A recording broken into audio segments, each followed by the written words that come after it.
Alright guys, we're back with another vid, and today we're going to speak about our testimonies. So we hope this inspires you guys, encourages you guys, and showing you how the Lord has worked within our life. So we're just going to go off to, who wants to go first? I'll say Mel.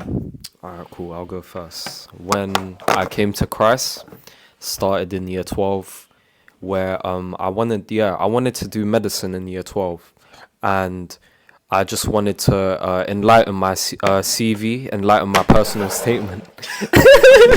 This guy put a timer, oh my days.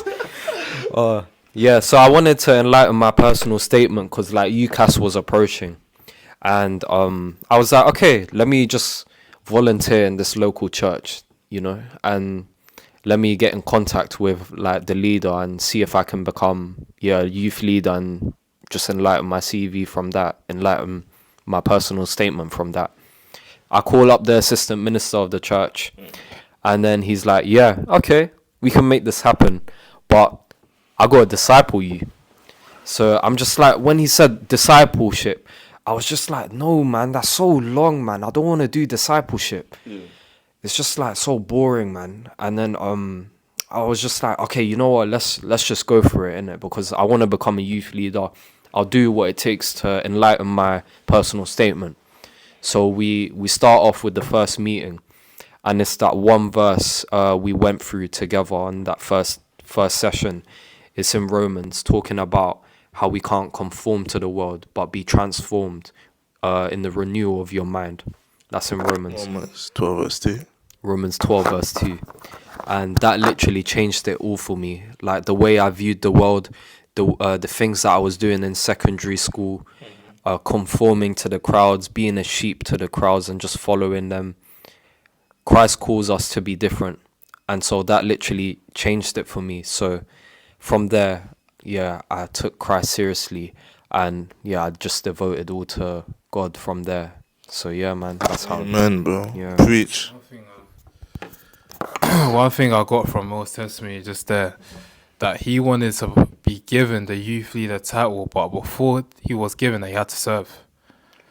Oh, He had to become a disciple of the church to then receive that title. So that's something that I just caught on from when you said that testimony. Bro. But you want while you have the mic, bro? You want to share your testimony? I'll go into my testimony. So I grew up in a Christian family. Mum very, very big in believing in God, and going church was never really a big thing for me. Never really believed in God like that. I didn't really like church when I was younger. I just thought it was a bunch of people just doing too much. But after that, like when I was 16, understood that there's a bigger purpose in life. Like there's got to be more. I started like reading books, started basing my life on like there's got to be more than what money and girls can offer. There's got to be a bigger purpose. So just going down the rabbit hole of just seeking truth, seeking wisdom. I come around like end of year 12 in the summer holidays. I think I'm around like 17 at that time. And I started spiritually getting more developed and building a relationship with God. I started praying properly. I started talking to God and not just asking like, oh, thank you for the food or thank you for waking up. Actually building a personal relationship, reading the word, understanding who he is. And I remember one time I was just playing football, went out to go train with one friend, saw Abraham there, and then we had a conversation after we trained about God, and we never spoke about God before that. And we knew each other 5 years before that. We never spoke about God once. And that turned out to start as prosperity gospel, but we won't go into too much detail. But with God, he will take you out of them situations, and he will make you understand what his gospel is. So growing in the word, we moved away from that, but it was a stepping stone of just getting closer to Christ and just understanding his word. And now it's been the best decision I've ever made, just devoting my life to Jesus. So Amen. Abs, hear us, bro.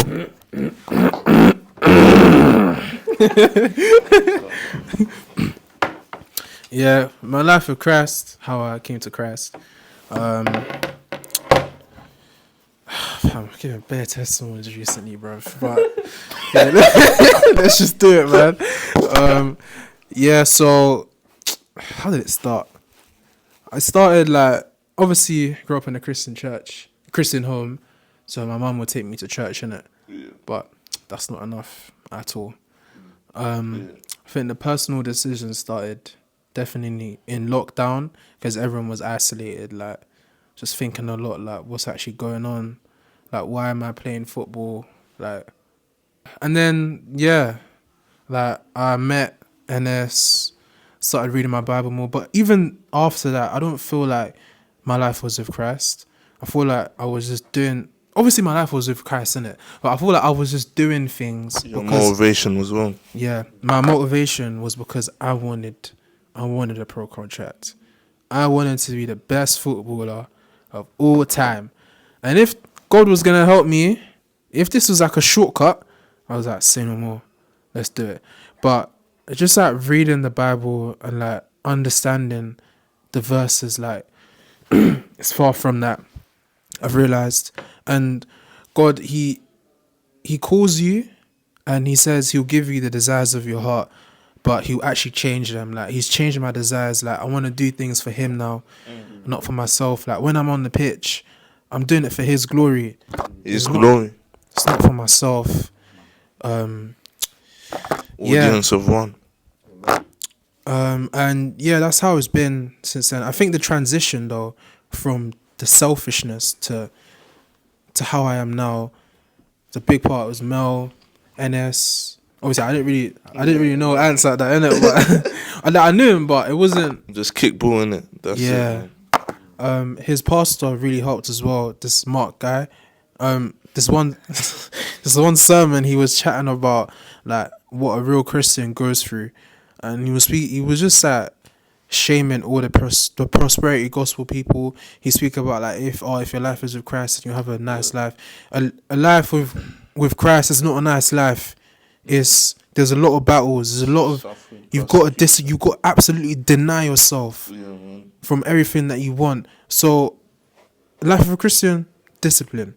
And when I heard that, I was like, yo, so this is what it takes. Like, I've actually got to do it for God. I'm not doing it for myself anymore. So yeah, that's my testimony, man. Yeah, that's what man. he's saying. No, I mean powerful testimonies. You see, guys, you're seeing how like the Lord works. You feel me? For me, you know, I was a boy. You know, my family, Christianity. I wouldn't really say they said they believed in Jesus, but they didn't really follow it. As for me, I didn't really believe much in it. I was just doing it to like please my mother, so she can like go off my back and that. But my mum wasn't even like all into it as well. She did believe in it, but wasn't all into it. There would be times where, you know, it's church on Sunday and my mum's going to church on Sunday. I would be hiding from my mother because I don't want to go to church. Or I would be acting like I'm too tired, like I'm oversleeping. So I didn't really believe in a God, I could say. Then fast forward to like when I was a boy, all I used to ask is like, what happens after we die? You know, and I would ask many people, but I wouldn't get an answer. Then we fast forward to like 2020 lockdown. You know, I was in my room, and you know you're locked in, so you can't really go out. I was in my room by myself, and I heard a whisper telling me to type in Jesus Dream. No one was in my room, and then I typed it up while I was on my PlayStation on YouTube, and I was seeing bare people saying their encounters with Jesus Christ. I was interested. Then I was like to God, you know what? If you're real, reveal yourself to me, you know. And then I started digging up the Bible, started reading it. These times I've never opened up a Bible, so I didn't even know where to start. And that I think I started in like Matthew or John, one of them in it. Started digging it. I had like one of those small Bibles in it, so I could take it wherever I wanted. Some small green Bible of the New Testament. So I started reading it. And while I'm reading it, I'm feeling so much resistance from the enemy, then which caused me to like give up as well. Not only that, because I just didn't see how like a God could it was crazy. The thought of it, trying to comprehend the God, it was mad for me at the time. And then I gave up, and then a day later, I actually encountered God. I experienced His presence. Like I was smiling, and I didn't even know I was smiling. Like something supernatural. Then I went into my room, and I got on my knees, and then I was like, Lord, I'll follow you no matter what. I was sincere. I got on my knees and I'll follow Him. Follow Him. Like you showed me you are the Lord. You showed me you're the kings of kings. You showed me that you're God, Yahweh. So I got on my knees and I said, I'll follow you, Lord.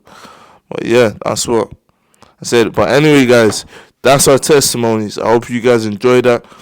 You know, this is how the Lord works. You know, many more. But I hope you enjoy that, and I hope that inspires you guys. Feel free to leave a comment down below, like and subscribe, and peace, guys. You guys, peace.